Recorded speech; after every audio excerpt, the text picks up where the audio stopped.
तो नमस्ते दोस्तों, आप के हैं ओम जीवन में।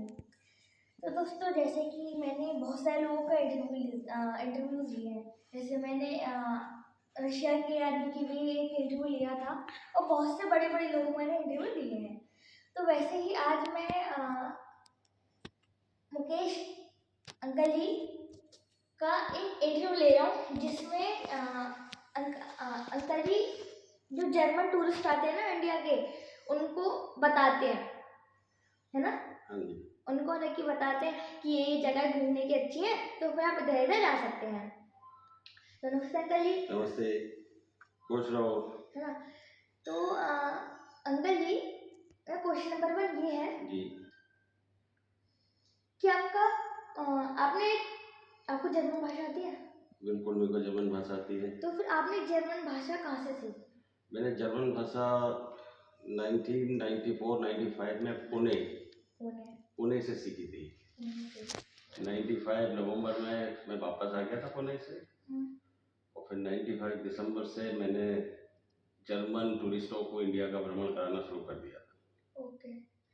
तो फिर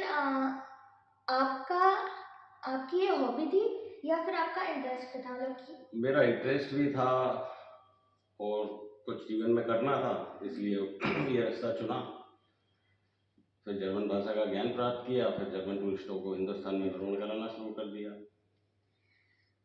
अच्छा, तो अभी आपने जैसे स्टार्ट करा, तो फिर आपका पहला टूरिस्ट या आपकी पहली यात्रा कैसे हुई?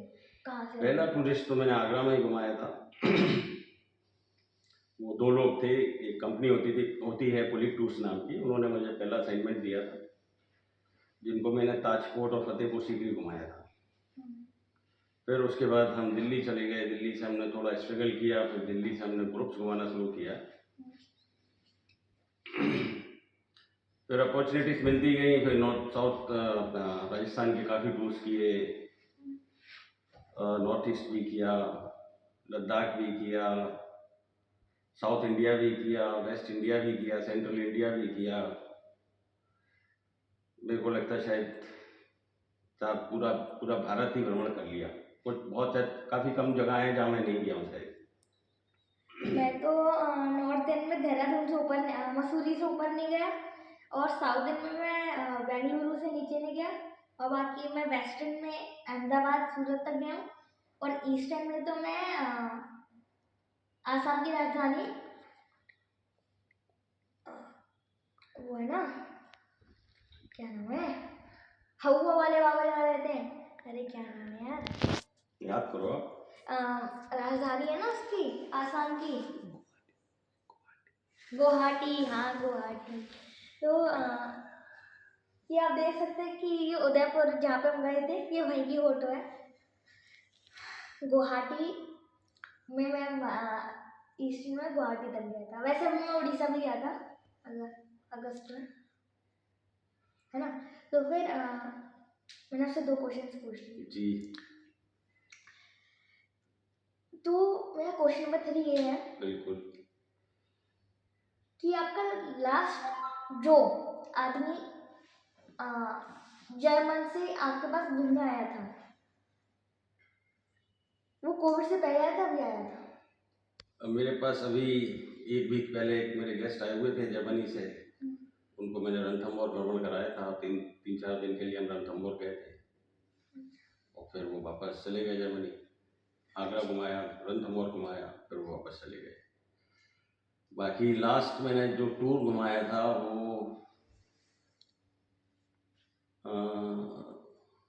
नवंबर 19 में घुमाया था। नवंबर 19 में। कोविड कब आया? 19 मार्च में आया, फिर 28 मार्च में वो आया था जिस समय 20 हाँ 19 में शुरू हुआ, नवंबर में शुरू हुआ था, 2019 के नवंबर में। तो नवंबर में मैंने लास्ट ग्रुप घुमाया था, और उसमें करीब 34 पैक्स थे, 34 लोग थे, जिनके साथ मैंने दिल्ली, जयपुर, आगरा और फिर बाकी राजस्थान टूर किया था। और उसके बाद फिर कोविड आ गया, फिर तब से हम घर में बैठे हुए हैं। 2 साल से इंतजार कर रहे हैं कि टूरिज्म चालू हो, जिससे कुछ व्यवस्थाएं फिर आगे संभलें। अच्छा, तो आगरा में ही जर्मन टूरिस्ट को घुमाते हैं, या आगरा वाले या इंडियन वाले उनको उधर भी घुमाते हैं? कहाँ, जर्मनी में? हाँ। नहीं, जर्मनी में मैं किसी गेस्ट को नहीं घुमाता हूँ। जर्मनी में खुद घूमने जाता हूँ। जर्मनी, स्विट्जरलैंड, ऑस्ट्रिया, ये मैं पहले बहुत ऑलमोस्ट साल में 2 बार जाया करता था, पर अब कोविड के कारण अभी कोई चक्कर लगा नहीं है पिछले 2.5-3 साल से। 2.5 साल से। तो आप लास्ट टाइम कब गए थे? मैं गया था 2018 में। 2018 में। हाँ, मतलब कि कौन सा महीना? मई मई। मई में दिन? 25 मई याद है, दिन तो याद नहीं है। 25 मई को लास्ट फ्लाइट ली थी जर्मनी की, और 9 जून को वापसी था शायद। 9 जून को। ओके। तो फिर अभी आपको 18, 19, 20, 21, 22 5वां साल होने वाला है। हाँ, अभी उम्मीद है अगर ये रशिया यूक्रेन में कुछ नहीं होता है तो फिर जून बिगिनिंग में शायद जाने का है। देखते हैं क्या होता है।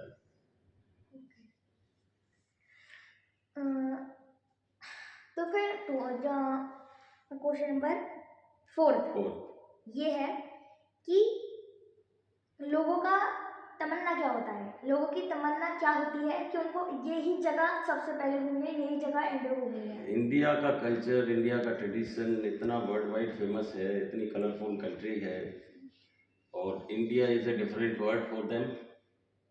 क्योंकि हिस्ट्री बहुत बड़ी है। नॉट ओनली हिस्ट्री, इंडिया में एक चार्म है, इंडिया में एक इमोशन है, इंडिया में एक फील है, इंडिया में एक प्यार है, मोहब्बत है, जिसको सारे लोग, नॉट ओनली फ्रॉम जर्मनी, पर पूरे संसार के लोग पसंद करते हैं। और पूरे ही संसार से काफ़ी लोग, काफ़ी टूरिस्ट इंडिया आया करते थे। अभी कोविड के कारण नहीं आ रहे हैं। जैसी थिंग्स गेट नॉर्मल, लोग फिर आना चालू कर देंगे। ओके।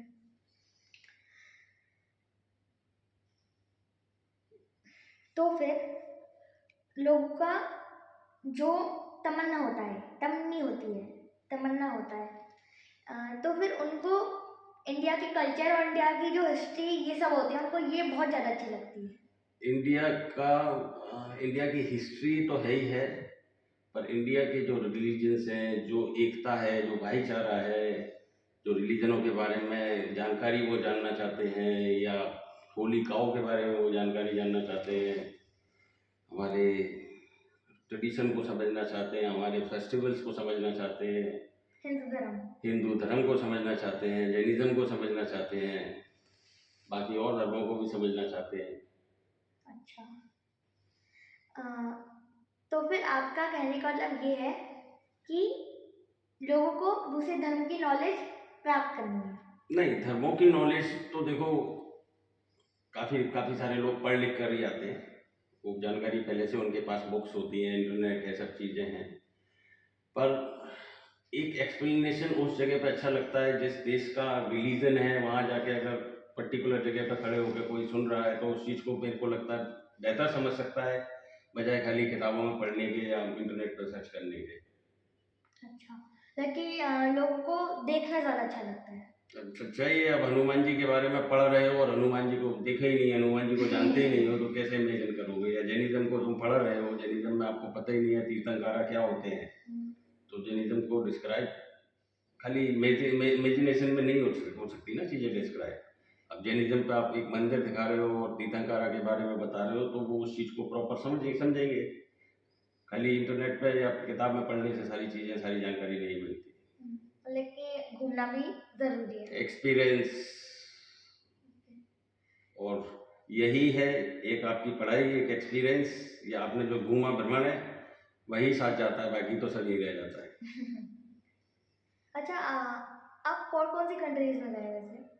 मैं जर्मनी हुआ, स्विट्जरलैंड हुआ, ऑस्ट्रिया हुआ, फ्रांस हुआ, इटली में कुछ पार्ट देखा है, लंदन हुआ,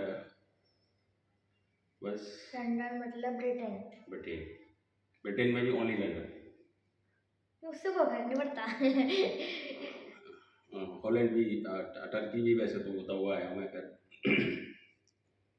अच्छा, लेकिन अब एक बार आपने सोच लिया कि इन जगहों पे जाना है तो फिर ऐसे घूमते हो रहा है? ऐसा कुछ नहीं है। मैं तो यूरोप में जाके एक शहर पर एक प्लान करता हूँ, फिर वहाँ जहाँ से मन कर जाए वहीं चले जाते हैं। अच्छा, तो आप बाहर इतना घूमे, पर आप इंडिया के अंदर कौन सा स्टेट है, कौन सी जगह है जो आप नहीं गए? जहाँ नहीं गया हूँ मैं, या ज़्यादा मेरे को पसंद है, नहीं, जहाँ पे आप नहीं गए। जहाँ पर नहीं गया हूँ, इंडिया में कहाँ नहीं गया हूँ? हाँ, तेलंगाना नहीं गया मैं। तेलंगाना। हैदराबाद तेलंगाना मतलब हैदराबाद हाँ, हैदराबाद वगैरह मैंने नहीं देखा। तेलंगाना नहीं। अच्छा, लगे उस तेलंगाना के अलावा आप हर जगह गए हैं? ज़्यादातर ऐसा नहीं कि मैं हर शहर में घुमा हुआ हूँ, पर अगर वो किसी पार्ट में है इंडिया के, नॉर्थ में या ईस्ट में या वेस्ट में, तो मैं कहीं ना कहीं उस पार्ट में गया हूँगा। क्योंकि हमारे सारे प्रोग्राम्स आइटनरी के अकॉर्डिंग चलते हैं, अच्छा। तो जो ट्रेवल एजेंट आइटनरी बनाते हैं उसके अकॉर्डिंग हम उनको घुमाते हैं। अच्छा अंकल जी, आप इतनी सारी कंट्रीज गए हैं, तो फिर आप उन कंट्रीज के बारे में आपने कोई ऐसी चीज कुछ चीज ऐसी करी है जो आपको याद रहे, लाइक जैसे आप वहाँ से कोई बुक लाए हो, क्योंकि देखिए इतनी सारी बुक्स हैं, बुक्स उसमें काफ़ी तो हैं, कनाडा भी लिखा काफ़ी है। हैं जो कंट्रीज से आई हुई हैं, कुछ इंडिया में ही खरीदी गई हैं, फिर फालतू समय मिलता है तो पढ़ते भी हैं, जानकारी लेते रहते हैं देशों की, जिससे कभी जाएं तो पता हो कि हाँ इसके बारे में तो पढ़ा हुआ है, तो ये जगह पे आ गए हम। अच्छा, आपके पास फोटो है तो किसकी? घूमने की या फोटोग्राफ्स मेरी नीचे काफ़ी लगी हुई है बाहर की। अच्छा, नीचे लगी हुई है। हाँ, पीछे ड्राइंग रूम में लगी हुई है काफ़ी बाहर की फोटोग्राफ्स। अच्छा। अभी तो यहाँ पर हम बैठा लिए, कुछ बुक्स हैं जो। अच्छा, तो आपका एक्सपीरियंस कैसा रहा? किस चीज़ का? किसी भी चीज़? काम तो मेरा काम मेरी हॉबी है, और I enjoy it like anything. लेकिन ट्रैवलिंग आपके हॉबी है? मेरा काम मेरी हॉबी है, travelling is different thing. Knowledge travelling, देना। Once I go personally travelling, तो मैं खाली जंगल जाना पसंद करता हूँ, लाइक जंगल जाना बस? कॉर्बेट, रणथंभौर, और हाँ जी, कभी कान्हा, नेचर अच्छी बांधवगढ़। अच्छी लगती है। हाँ, जैसे मैं अभी कोणार्क गया था, तो वहाँ पे इतनी हरियाली और जो सन टेम्पल का जो सीन था वो बहुत अच्छा लगा। मेरे को जो एनिमल्स घूमते हुए फ्री, हाँ, वो अच्छे वो लगते अच्छे हैं, लगते वो हैं, बहुत अच्छे लगते हैं, उनकी अलग फीलिंग होती है। Specially tiger. लेकिन वो घूमते हुए अच्छे नहीं लगते।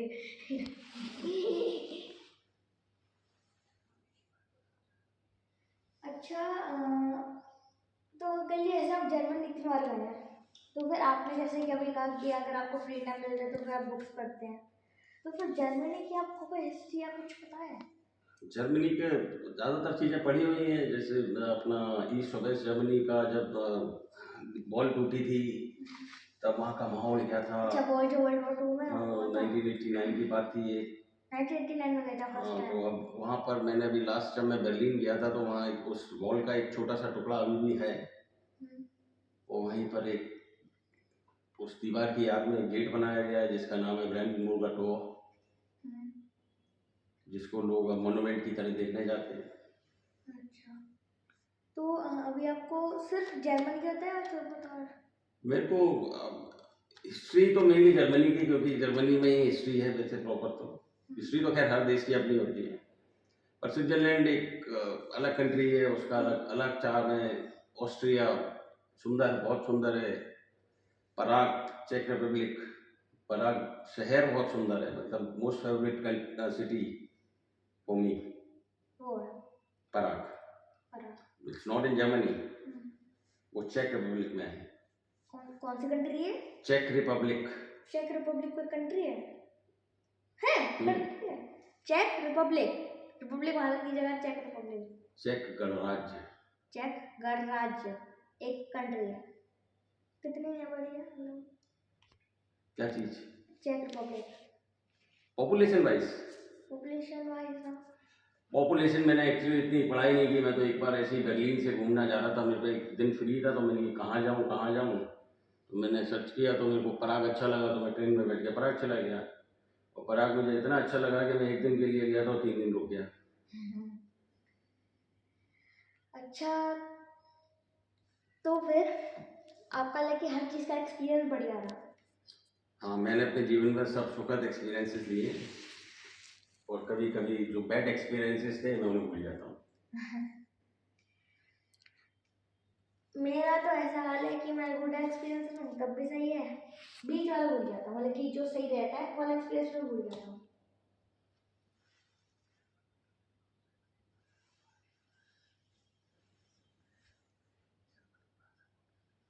अच्छा अंकल जी, आपको जर्मनी भाषा आती है? जर्मनी भाषा आती है। जर्मनी भाषा से ही हम अपना घर पालते हैं। तो आप बोल के दिखा सकते हैं थोड़ा? क्या बोले, आप कोई सेंटेंस बताओ।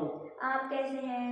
मैं तो हिंदी में बोलूँगा, आप आगे का बोल दीजिए। अच्छा, मैं इसको जर्मन में ट्रांसलेट करूँ। हाँ, कि आप कैसे हैं? जर्मन लैंग्वेज के अंदर जैसे हम हिंदी में बोलते हैं ना, आप, तुम और तू, एक तू शब्द है ना हिंदी का, तो जर्मनी में भी एक तू होता है डायरेक्ट। तू। हाँ। तू। और जर्मन जब आपस में बात करते हैं, चाहे माँ बेटा हो, चाहे बाप बेटा हो, या हस्बैंड वाइफ हो, वो आपस में तू बोलते हैं। तू का मतलब? जैसे कभी हम बच्चे को बोलते हैं तू इधर आ, कि तू मतलब उसकी इज्जत उतार देना। उतार देना नहीं है, ये प्यार की भाषा है। ये ब्रज भाषा का शब्द है तू, ज्यादातर यही बोला जाता है, इसमें इज्जत नहीं उतरती। पर होता क्या है कि हमारे यहाँ हम छोटे को तू बोल सकते हैं, बड़े को नहीं बोल सकते। और उनके यहाँ इस लैंग्वेज को इतना पोलाइटली लेते हैं, इस शब्द को इतना पोलाइटली लेते हैं कि वो बड़ों को भी तू बोलते हैं और छोटों को भी तू बोलते हैं, पर घर परिवार में। पर उनको कोई अननोन आदमी मिलता है तो वो भी आप या तुम का उच्चारण करते हैं। अब आपने जैसे मुझसे पूछा कि तुम कैसे हो, तो मैं, आप क्योंकि मुझसे छोटे हो तो मैं आपसे बोलूँगा वी गेट एस डिया। इसका मतलब है तुम कैसे हो। वी गेट एस डिया। वी गेट एस डिया। वी गेट एस डिया। उसके आंसर में आप बोलोगे मिया गेट एस गुड। मिया गेट एस गुड। मैं अच्छा हूँ, I am okay, I am well. बढ़िया भाषा है। मुझे ना वाली भाषा इतनी सी अच्छी लगती है। खड़ा तोतलीपन होती है। हरियाणवी भाषा है, बिल्कुल जर्मन हरियाणवी। हरियाणवी।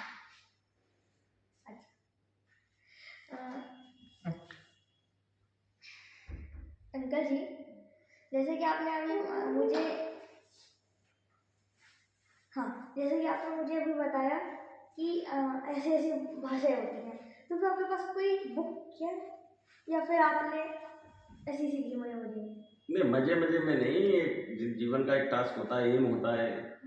तो इस चीज़ को एम बना लिया कि सीखनी है तो सीख गए। और उसके लिए हमें आगरा से पुणे जाना पड़ा था। अच्छा, तो हम पुणे गए थे, करीब 8-10 महीने पुणे रहे थे। कौन सा इंस्टीट्यूट था? सॉरी, इंस्टीट्यूट का नाम है मैक्स मुलर भवन। मैक्स मुलर भवन।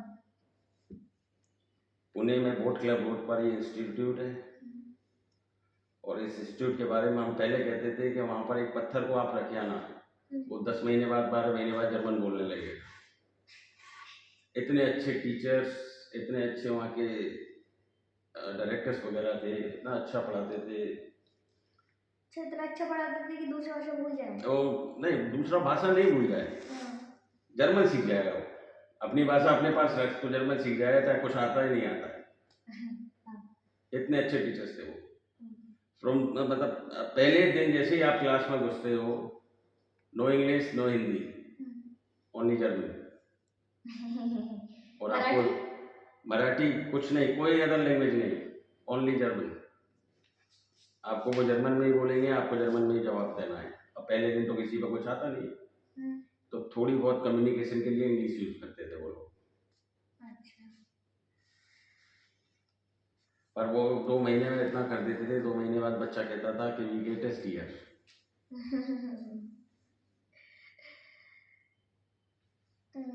तो अंकल जी, अभी आपको जर्मनी क्यों सीखनी थी? जर्मन ही क्यों सीखनी थी? क्योंकि कुछ हमारे बड़े भाई के मित्र थे जो जब वहाँ रहते थे, वो जर्मन सीख के आए थे पुणे से, तो थोड़ा उनसे इंस्पायर्ड था मैं। तो उन्होंने रास्ता दिखा दिया, चले गए पुणे जर्मन सीखने, जर्मन सीखे। लगती है ना एकदम गर्म होना पड़ता है। अच्छा, तो फिर आपको मतलब कि जर्मन सीखना बढ़िया लगता है? अब वो गए थे जर्मन सीखने, तो जर्मन फिर सीखनी ही पड़ी और सीखे।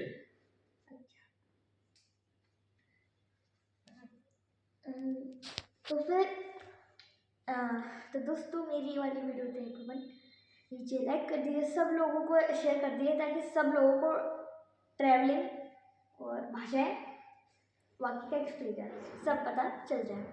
बाकी इंडिया के बारे में कोई भी क्वेरी हो आप ओम जी को फ़ोन कर सकते हो, ओम जी आपको सारी जानकारी देंगे। आपको इधर नंबर दिखाई दे रहा होगा इधर। Bye bye. नमस्कार।